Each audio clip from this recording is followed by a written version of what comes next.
The clock beneath the silence. The first tick. Tick.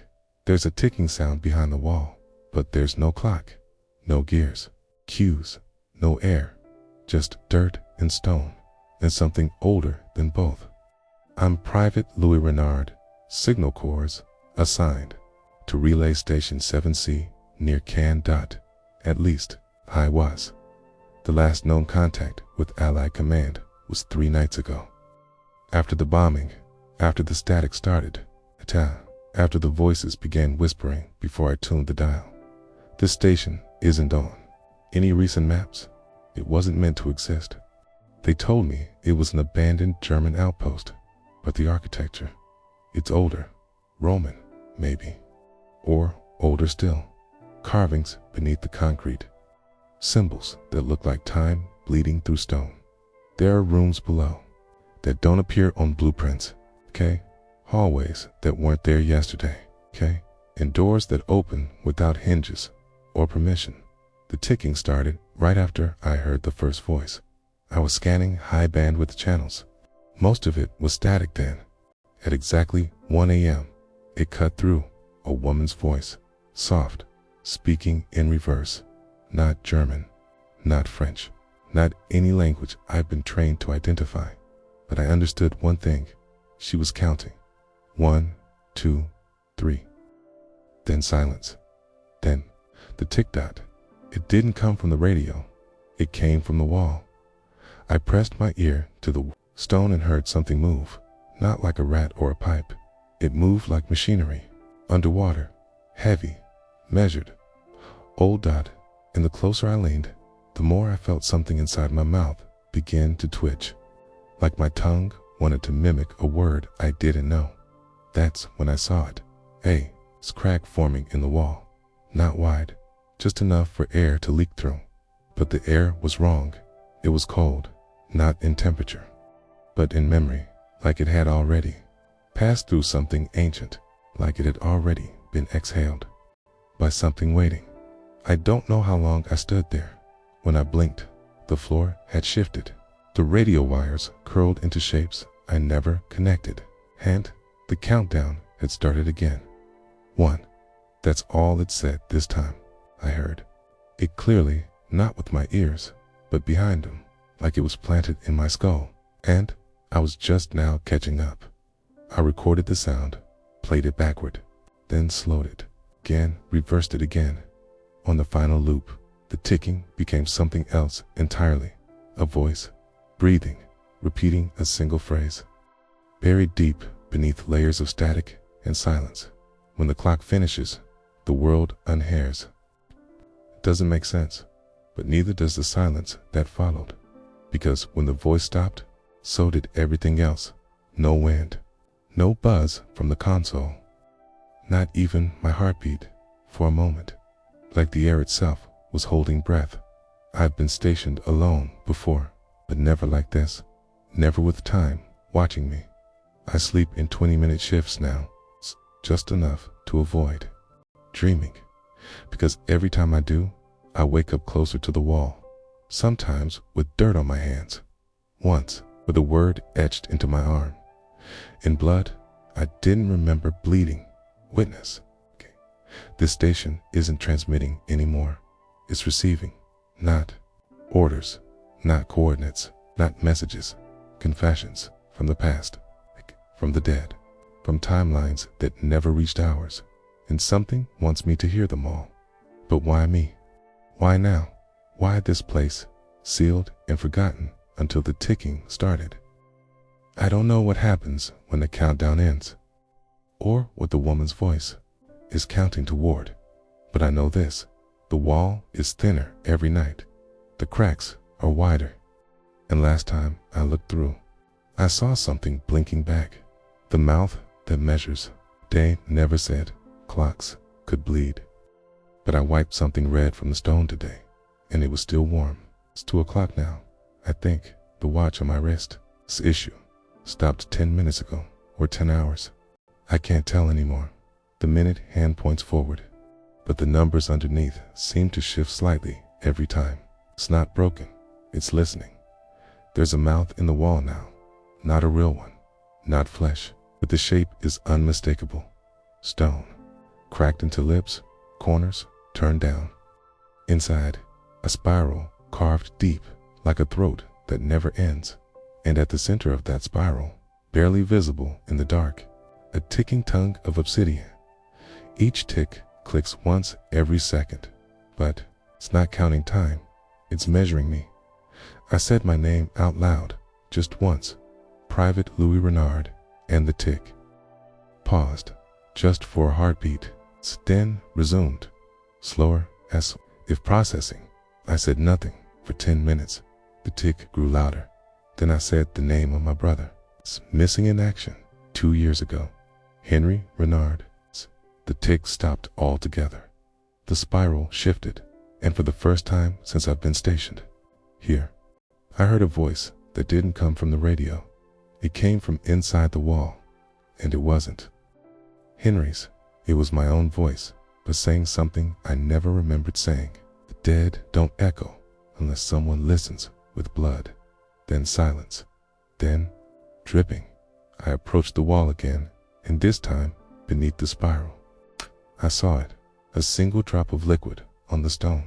Not water, not oil, thicker, warm, red.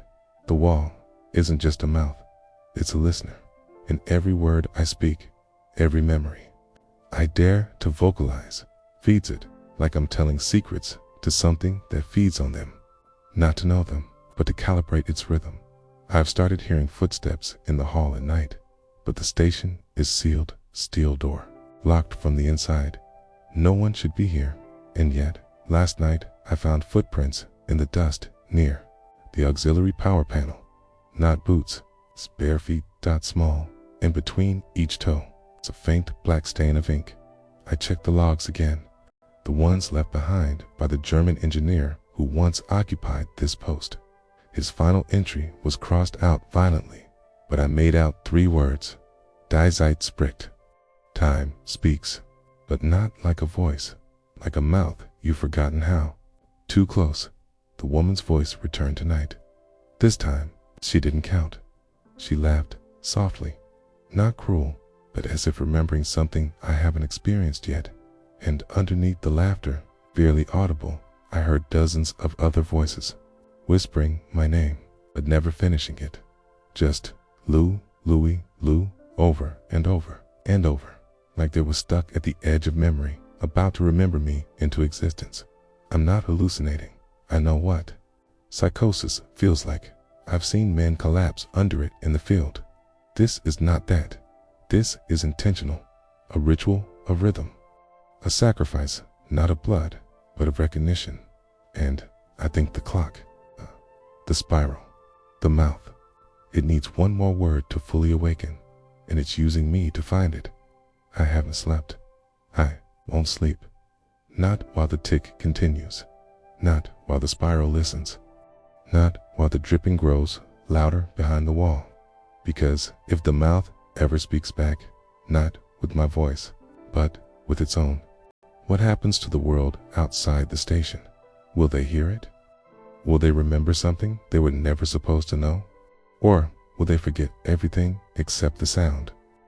I'll log again at 3 o'clock if I still remember how the ink that remembers the paper wasn't blank. So I just couldn't see what had already been written until the light changed. The ink came from the wall. At first, I thought it was mold, dark, woolly threads crawling slowly along the corners. But when I ran my fingers through it, it bled like wet calligraphy. No smell, no stain on the skin. But when I held my hand up to the lamp, there were words crawling under my fingernails. They weren't written by me, but they were written to me. One phrase repeated in every direction, mirrored and reversed. You are not the author. I checked the station's records again. Everything I wrote yesterday, gone, replaced by pages I never typed. Signed with my name, different tone, different language, but the same fear. One report dated 2 days ahead. Read, Private Rennard continues transcribing dreams not his own. The ink demands to be spoken. If denied, It stains time itself. I don't remember writing that. But I recognize the style. It's mine, or becoming mine. The ink is appearing in new places now, on the underside of the table, inside my boots, on the ceiling, always in the same pattern, a spiral of words surrounding my name, written as if it's the center of a target. I scraped some of the ink into a vial and left it near the heater. It began to move, not boil, not evaporate. Spell ... One slow word formed across the glass. Remember? But remember what? Or worse, who? I heard tapping from the hallway an hour ago. Rhythmic, precise, too mechanical to be footsteps, too fluid to be Morse code. When I followed the sound, I found the old filing cabinet ajar, and inside, a document dated September 3rd, 1939, the start of the war. It listed names of field operators stationed in this sector. Mine was on it, but scratched out, and in the margin, written in red, "You arrived before you were born." I don't know what time it is anymore. 3 o'clock loops like a locked reel. Every time I check the watch, it pulses like a heartbeat behind the glass. The hands have stopped ticking. They now move only when I speak. I whispered my mother's name. The minute hand advanced. I said my own. It recoiled. I said nothing, and it began spinning backwards.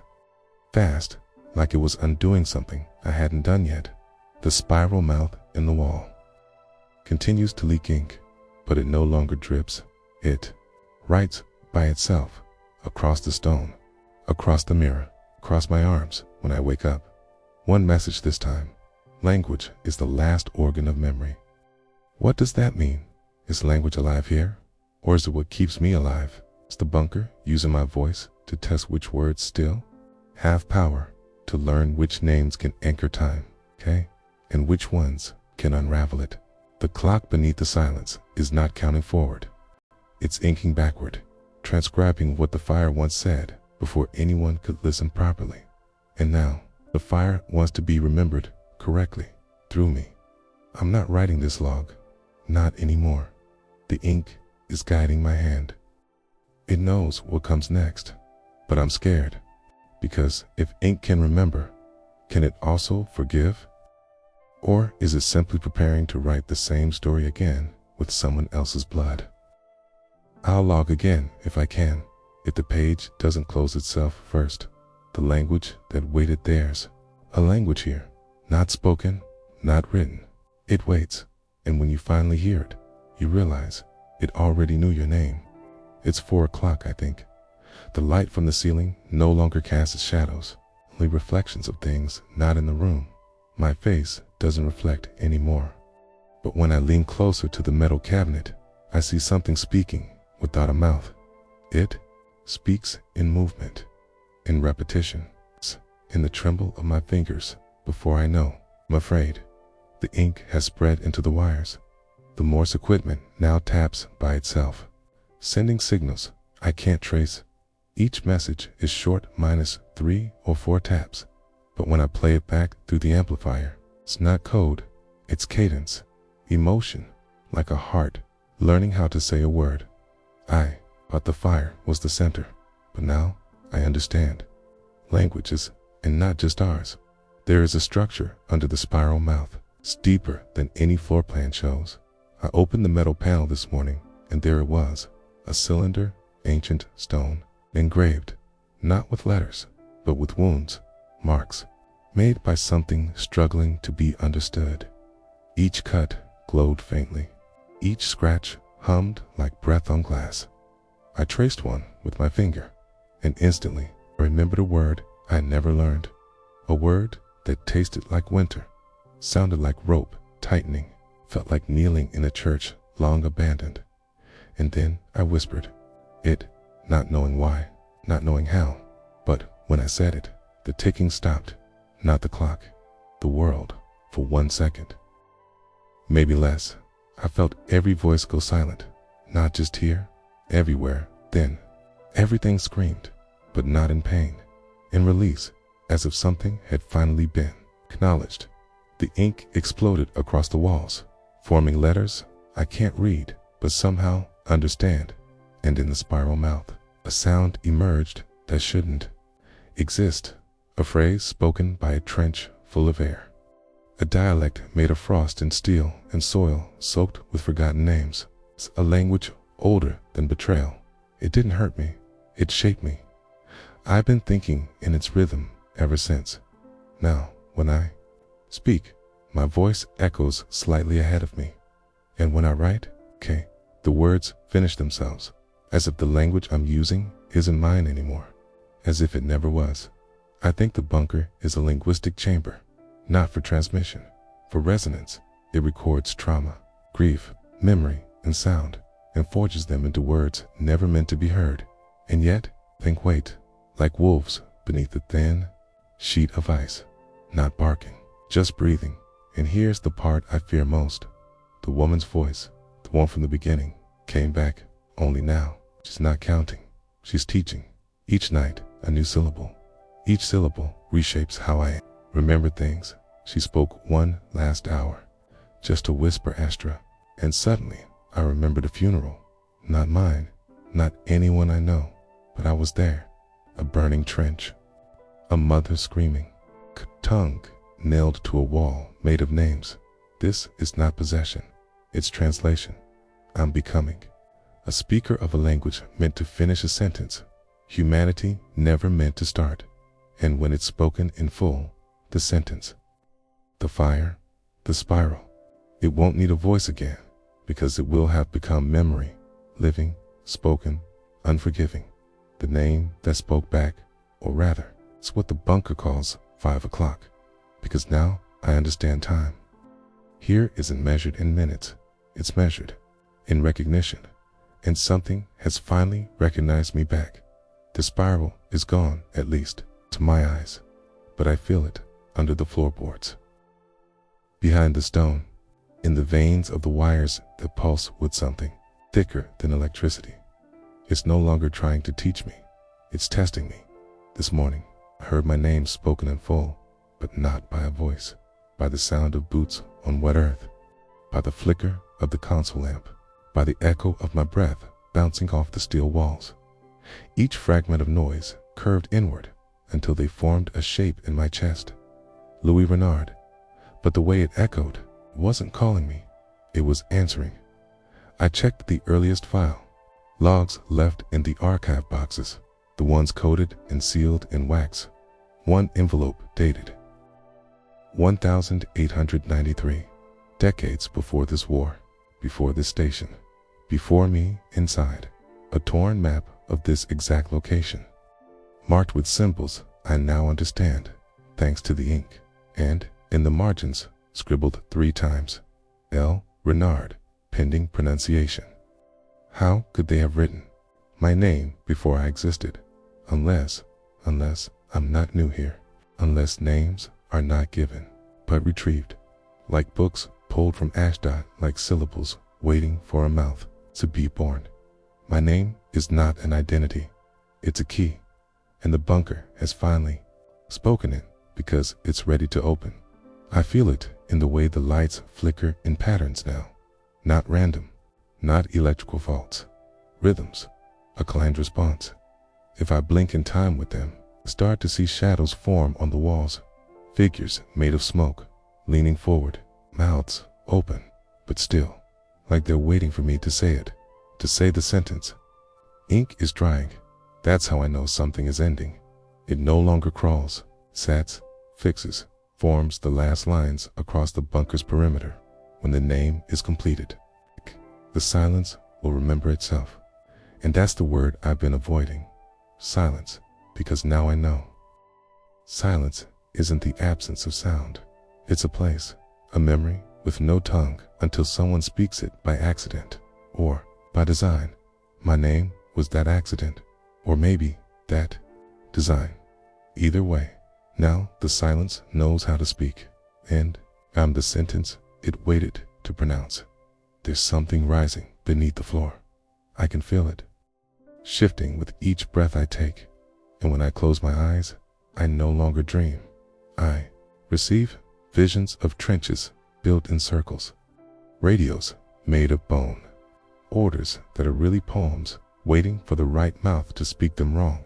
I'll log again at 6 o'clock, if by then I still belong to myself. If by then I still have a name. The door that wasn't meant to close. You don't notice the door until you realize it's breathing. And by then, it's not a door. It's a promise that someone, somewhere, was never meant to leave. It's 6 o'clock. The numbers still shine on the console, but the power's been dead for hours. The station runs on something else now. Recognition. Every time I say the word open, the ceiling exhales dust. The walls relax, like a throat easing before a scream. And I've come to accept the truth. This place was never built to protect us from the outside. It was built to keep the inside from leaving. I've found the door, not the one I entered through. The real one, sealed with no knob, no handle, no markings, except one carved phrase.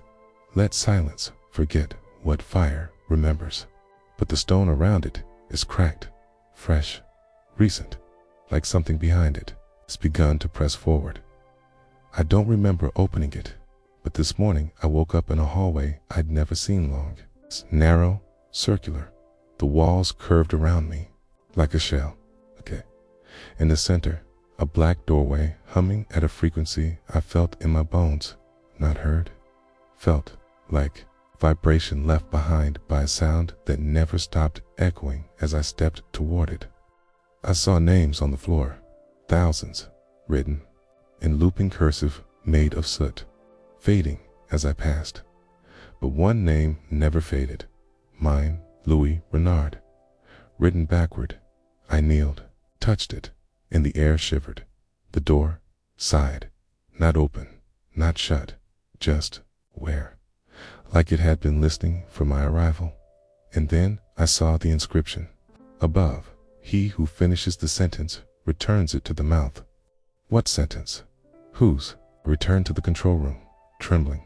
The ink had dried into brittle flakes, but one line glowed faintly, etched into the radio's metal panel. 6 o'clock. The mouth no longer sleeps.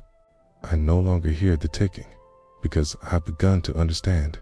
The clock was never mechanical. It was ritual, built to keep the door from thinking it could be opened.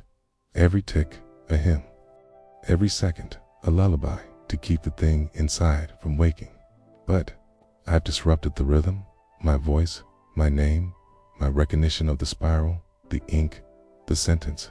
It was enough to loosen the lock, and now the door breathes louder.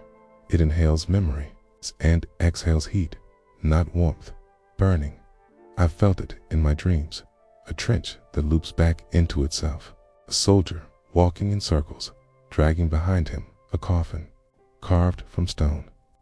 And every time he turns, the fire grows closer. I think that soldier is me, or will be, or was. The door isn't here to be opened.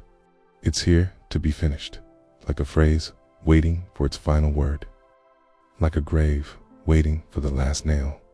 But if I finish it, what happens to the silence? What happens to those who remember hearing me? There's one more log before I enter, one more breath before the sentence ends. I'll speak it at 7 o'clock, if still have a mouth by then. The sentence that buried the sun time didn't stop. It got stuck, and someone, something, buried it under the same syllable, over and over, until no one could pronounce the ending. The door opened itself. No sound, no creak, just a slow, final breath, like something that had been holding back for centuries was finally given permission to exhale. Behind the stone wasn't a room, not a passage, not even earth. It was light, not blinding, but thick, pale gold and gray, moving like fog beneath water. And suspended inside it, colon shapes, frozen, human, twisted in gestures of command or surrender.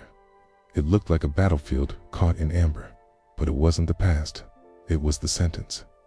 Each body pointed in a different direction, each face locked in a scream that produced no sound.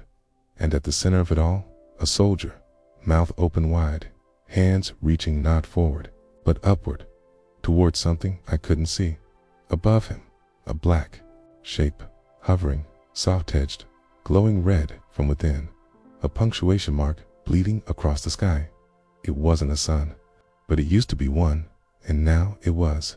Listening, I walked among the still forms. Their eyes followed me, not literally. Every time I turned my back, I felt my spine pulled tight, like their attention had weight. And in the silence of that place, I heard the voice again. Not the woman, not the ink, the fire. It didn't speak in words. It burned them to thought, one after the other. You are not the first to enter. You are not the first to listen, but you were the first to remember this far. My knees buckled because memory isn't passive here. It's participation. To recall is to touch. To understand is to awaken. And I had remembered something not meant for me. Then I saw it, a phrase carved into the chest of the frozen. Soldier at the center, not a scar, a brand, each letter glowing faintly. The sentence must not be spoken complete, okay? And yet, the bunker has been preparing me to do exactly that. Why? To punish me, to punish the world, or to correct a grammatical failure in time itself. Because what if the war wasn't about land? What if it was about who got to finish the sentence? I moved closer to the hovering shape. Its glow pulsed in time with my heartbeat, and I realized it wasn't hovering. It was waiting to descend, and when it does, the frozen battlefield will move again. The words will pick up where they left off. The mouth will complete its phrase, and the sun will not rise. It will speak, but there's one final word missing. One syllable that was torn from time and hidden inside a name. And I think it's mine. I'll log once more, one more transmission, before I pronounce what I should never have learned to spell. If anyone finds this, burn it, not to destroy it, to deliver it, because fire doesn't forget. It remembers out loud the word that bled backward. The word wasn't long. It was barely breath. But when I spoke it, the bunker sighed, and the world forgot how to move forward. I said it, not all at once, not with intent. It escaped between fear and memory, between my tongue and the echo of someone else's grief. It wasn't loud, didn't need to be. It just needed to be heard by time and time. Listened. The air went solid. It's like glass, cracking gently. Every sound grew reversed. Birds chirped backward. Footsteps rewound. My own breath folded in on itself, like a lung trying to inhale its own past. I crawled back toward the console room, but it wasn't the same. The room had unaged. No more dust, no blood, no signs of my previous entries. The wires were coiled neatly. The ink was still inside its bottle, and a version of myself, cleaned, alert, unaware, sat in the chair, turning dials. He looked right through me. I tried to speak, but the room rejected sound. It rewrote my voice mid-vibration, turning my warning into a sentence I didn't recognize. The mouth is open, but the tongue belongs to Ash. Then he, the other me, reached for the microphone. He started to say the first log dot, word for word. The timeline was starting again, but something's wrong outside. Through the cracks in the bunker, I saw the sky, and there were two suns, one rising, one falling. Both identical, both trembling like candle flames, trapped in ice. One sun is ours, the other is what the bunker remembers. A memory of light that never happened, was spoken into near-dash existence, and now it wants to burn its way into reality. This is what the bunker was made for, to swallow the word before it finished, to trap it in a loop and delay the collapse of linear time. But I've broken that loop by remembering too clearly, by naming too completely dot, by letting the sentence finish itself. I tried to write the word again, but my hand moved backward. Ink retracted into the pen.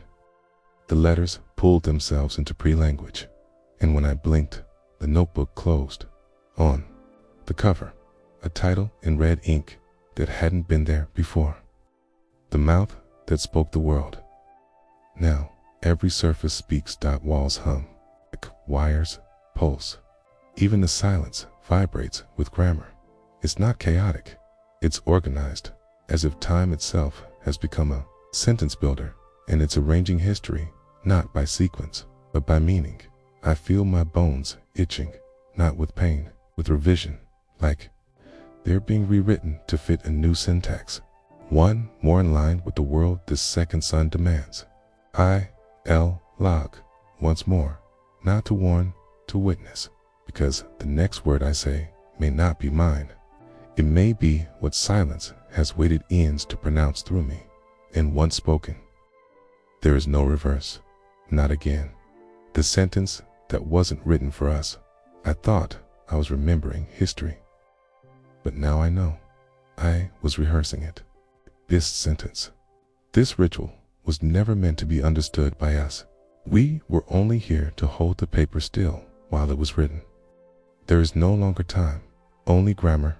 I woke up surrounded by copies of myself, not clones, not hallucinations, but iterations, versions caught in the moment just before they remembered who they were.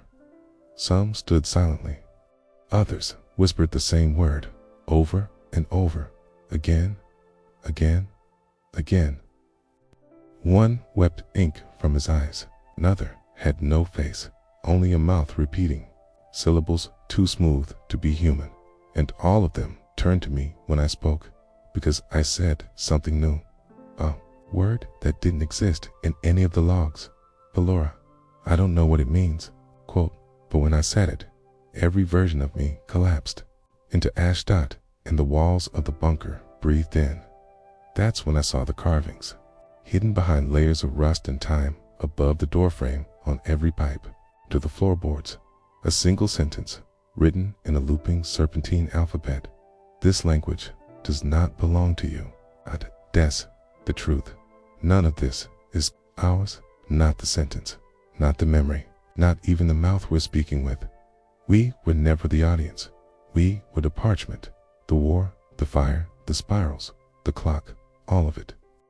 Not to communicate something to us, but through us, a transmission to something else, something on the other side of the stars, or beneath the dirt, or inside time itself, something that cannot read unless the ink is alive, unless the page is willing. And we were willing because we mistook horror for purpose. I tried to burn the logs. They won't burn. The ink peels away from. The flame reconfigures itself in the smoke and reassembles mid-air. I've stopped trying to fight it because I finally understand. This isn't a message with an ending. It's a mouth in mid-sentence. And every soldier, every operator, every whisperer who passed through this station, we were not authors, we were consonants. And the word isn't done, because I'm still alive, still remembering, still transmitting. But now I wonder if this language was never written for us. What happens when the one it was meant for finally reads it? I'll log once more, but not in ink, not with voice, with surrender, the eye that reads from within. When you are being read, you stop thinking in questions. You start forming shapes that aren't yours. And in those moments, you realize you were never the reader. It's no longer darkness I fear, it's grammar, the shape of events, the positioning of grief. The way cause and effect now curve inward, as if narrative is a trap designed to mimic logic, but was only ever ritual. Something is reading me. I don't mean metaphorically. I feel its vision moving through the folds of my memories, pausing at fragments of sorrow, cross-referencing my regrets with phonemes I've never spoken aloud. I feel pages turning behind my ribs. When I breathe, the air smells of old libraries and warm blood. And when I blink, I see marginalia in my own peripheral vision, notes being written by an unseen observer into me. My spine burns when I try to resist, but it's not pain, it's correction, like a red line through a word spelled incorrectly. And I know now, I was a draft, grammatical prototype designed only to carry one sentence to the final reader. And that reader is here, not outside, not above, but inside me, looking through my eyes, moving my jaw, turning my thoughts into punctuation. Every flicker of fear I feel becomes a comma. Every pause of wonder, a semicolon. Every trauma I relive, a period that refuses to close. This is not possession. This is reconstruction. My consciousness has become the paper, and my heartbeat, the metronome. I tried to stop thinking in full sentences, to only whisper fragments, but the eye adapts. It reconstructs my broken phrases into coherent horror. Today, I remembered a moment I've never lived. A firelit room, filled with faceless children reciting the names of stars that don't exist yet. Their teacher's face was a void, but his voice was made of footsteps on dry leaves. He turned to me and said, "You are the vowel we lost in the last extinction." And every child clapped in reverse. What am I? A glyph? A vessel? A noise? Or am I just the final syllable of a word that began when the first trench was dug? I feel it moving now, the reader, turning toward the last chapter, and the silence between my thoughts is no longer empty. It smiles. The paragraph with teeth. We thought the war used language as a weapon, but we were wrong. Language used the war to feed. The first bite wasn't physical. It was a realization, the kind that snaps close like a bear trap. The moment I understood that every poetic phrase I had spoken, every haunting metaphor, had been literal all along. I once said, "The walls here breathe." Now they do. I once described the ink as alive. Now it writhes when I try to write. I once called the sentence unfinished, but now it opens its mouth. Not a mouth made of stone or fire, but of language itself, a structure made of punctuation, lips formed from quotation marks, teeth crafted from sharpened consonants, and the tongue. The tongue is a paragraph that changes form depending on who reads it, and today it read me. I felt the first bite in my mind, not pain, but extraction, memories being chewed into similes, thoughts boiled into phrases. The first girl I kissed became a stanza. The last soldier I watched die became a parenthetical apology, and my guilt, that was transformed into a long, unfinished ellipsis. I ran to the corridor. The floor had become prosed, soft, deceptive. Each step a sentence, each crack a footnote, every misstep a chance for the narrative to swallow me whole. I shouted. The echo responded, not with sound, but with footnotes, explanations, corrections, pages of context I never asked for, and in the margins of every thought I tried to hold, I found this scribbled repeatedly. You are not the author. You are not the author. You are not the author. Something is correcting me constantly, as if I'm a bad draft of a better soul, and every time I resist, the paragraph grows teeth again, sharper, hungrier, more elegant. I saw a mirror, but it no longer reflected my body. Only the outline of a character, no eyes, no voice, just grammar, wrapped around a purpose I cannot escape. I tried to tear a page from my journal. The page screamed, and the paper bit me back. I understand now why this place is made of concrete, not to protect us from bombs, but to contain a novel that cannot be allowed to finish itself. A story whose conclusion would not destroy the world, it would rewrite it, and the last sentence is almost complete. I feel it circling me, drafting my demise in elegant syntax, choosing whether I end with a period or a question mark, or worse, an exclamation. I will log once more, one final chapter. After that, I'll no longer be human, only a phrase, the sentence that wrote itself. You can stop a voice, you can burn a book, you can even kill a man, but you cannot silence a sentence that's already begun to write itself. It's noon, but there is no light, only text, flowing across every surface like vines, curling around steel beams, dripping from the ceiling, cracking through the concrete like roots breaking soil. I am no longer in the bunker, or rather, the bunker is no longer here. It has become a page, and I am inside the final paragraph. The sentence is no longer carved, spoken, or remembered. Its manifesting reality is folding into its grammar. The floor beneath me shifts when I breathe. With each inhale, the sentence extends. With each exhale, it chooses a word, sometimes in Latin, sometimes in ash, sometimes in the last whisper of a soldier, begging for meaning before dying unnamed. I tried to speak today, but my voice came out as a preposition.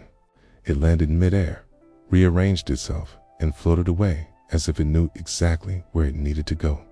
Now, even my thoughts autocorrect. I tried to recall my mother's face. Instead, I see punctuation marks. Try to feel fear. Instead, I feel syntax, a structure, not of logic, but of intention.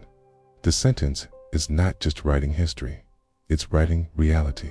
And now, it no longer needs us to hold the pen. We were only temporary hands. I found the original page, the one with my name. It's no longer paper, it's living skin, breathing, twitching, tattooed with verbs older than language. At the top, my name. Below it, a title written in blood that doesn't belong to any known alphabet, but I understand it anyway. This is the man who carried the comma too far.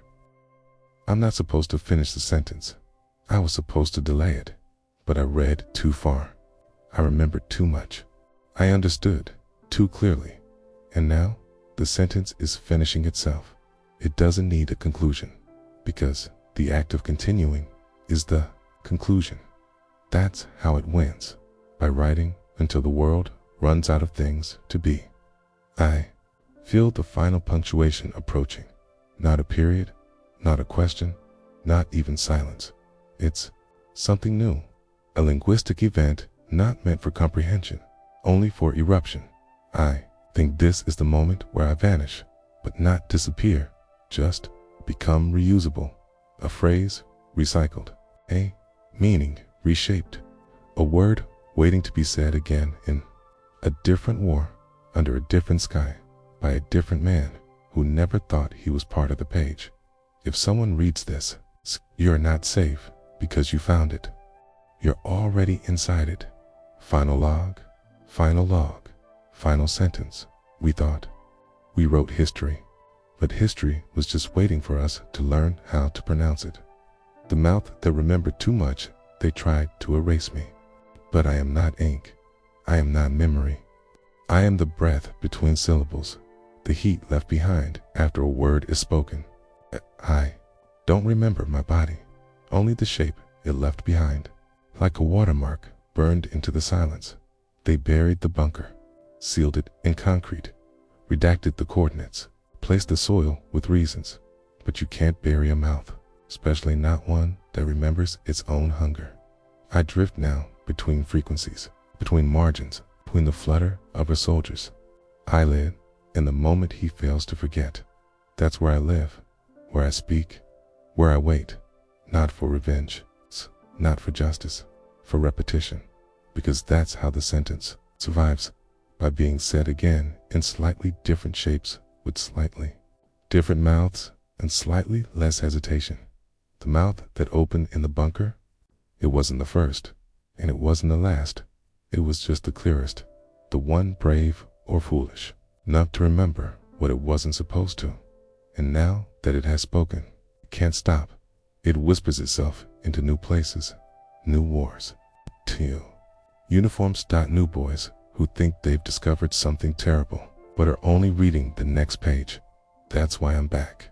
Not to haunt, to warn, maybe, but mostly to be read again, to remind language of what it once did with men like me, to remind the next sentence what happens when it forgets the mouth it came from, because I am that mouth now, detached, floating, hungry. If you hear static, Listen closer. If you dream of spirals, you're already inside the second stanza. If you find a notebook with no ink, press your hand to the page. You'll feel the pulse. That's me. That's the sentence. Rehearsing. It's returned. One last note. There's a new name now. It doesn't belong to me, but it remembers me. It's the operator of the forgotten mouth. That sounds like you. You're next, and you won't be alone. The silence that spoke in uniform, we thought silence was absence. But sometimes, silence is something waiting for a better mouth to return through. I've been intercepting coded transmissions for 13 months. Every day, I translate fragments from the field. Dashes and dots that turn into orders, coordinates, or death certificates. But today, the silence answered me. It came through line 7B, a disused frequency. One we retired after the war in France went cold. The channel was quiet. Then the static split, and something whispered without sound. I didn't hear it. I felt it, a wordless shape that pressed against my eardrum. Like a hand through fog, soft but heavy. I checked the signal, origin France. Old bunker territory, Sector 7G, supposedly sealed, supposedly erased. The waveform wasn't human. It pulsed, in spirals, not waves, okay? And when I printed the spectrogram, it looked like a glyph, not letters, but structures, built like architecture, and at the center, a black spiral that swallowed the rest of the pattern. Oh, I thought I was hallucinating, until I fed the sequence into our cipher engine. It spit out a phrase in perfect English. Operator confirmed. Memory aligned. Mouth intact. My hands shook. Because that phrase wasn't just words. It was recognition. It knew I was listening. And worse, it remembered my name. Not just Helen, but my full name, middle childhood nickname, even how. My mother used to pronounce it before the fever took her voice. No one could know that. No code could know that. Unless this wasn't a code. Unless it was language itself, remembering me. I played the tape backward. It sounded like a man crying through dirt. But not just crying, apologizing, he said. I didn't mean to finish the sentence. Key told. Me, I was the comma, but I was the mouth. That's when the ink on my notepad bled. No spill, no accident, just letters spelling themselves in a circle. The same sentence again. Operator confirmed. Memory aligned, mouth intact. I tried to erase it. The paper burned cold. Later that night, my uniform began to itch. Spickly, the collar dot inside the seam. I found something stitched in thread. I don't remember choosing. 5 words. You are not the reader. I know what's happening. I know this isn't over, because I haven't spoken aloud what I saw. And I think that's what it wants. Not obedience, continuation. Because the mouth never closes. It just waits for the next uniform to fit the next sentence, waiting to be said. The final period was never meant to land a sentence, only ends if you believe it was meant to. But what if the period was just a mouth drawn too small to scream, okay? They said I was hallucinating, that I had read too many logs, that my exposure to line 7B was just a residual loop from an unfinished encryption. But the more they denied it, the more clearly I heard him, Louis Rennard, or what's left of him. Because what speaks now isn't a man. It's grammar soaked in memory. It's to pause after the war ends, where no one breathes, because the silence feels too alive. I dream in sentence fragments. They fall from the sky like ash, okay? Burning before they hit the ground, rearranging themselves as they settle into dirt.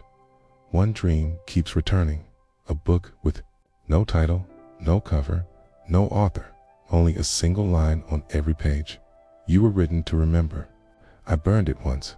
It reappeared on my pillow, warm to the touch, the ashes forming commas across my hands. I asked the brass to destroy the original bunker. They said it was already gone. But I know the truth now. You can't destroy a mouth that was built to wait, because it doesn't need walls. It only needs language, and language is everywhere. It's in uniforms, in hymnals, in names whispered during last breaths. It's in radio hums, in the spaces between footsteps, in our refusal to forget, because that's how it feeds, not on flesh, not on soldiers, but on remembrance. And we gave it a feast. I've seen the final page. It's blank, but when you look too long, you hear yourself speaking words you didn't know you knew, and the silence around you begins to hum in agreement. There is no final period, because punctuation is a human concept, and what lives inside the sentence we helped finish was never human. It was only waiting to be spoken enough times to become real. And now it is. I have sealed myself in this place with a match, okay, in a notebook, but no ink, because the fire will write the last word now, and whatever it spells, it will not forget us. This is not a goodbye. This is a breath before someone else begins again. The period never landed. It just looked like one from far away. If you made it this far, the sentence is already inside you. Now tell me, what part of this story refused to let you go? Which image is burned into your memory? And if you were the next operator, would you speak or stay silent? Comment below. I'm reading every reply because this story doesn't end with the last word. Continues in those brave enough to respond. Say something. Even silence writes a line.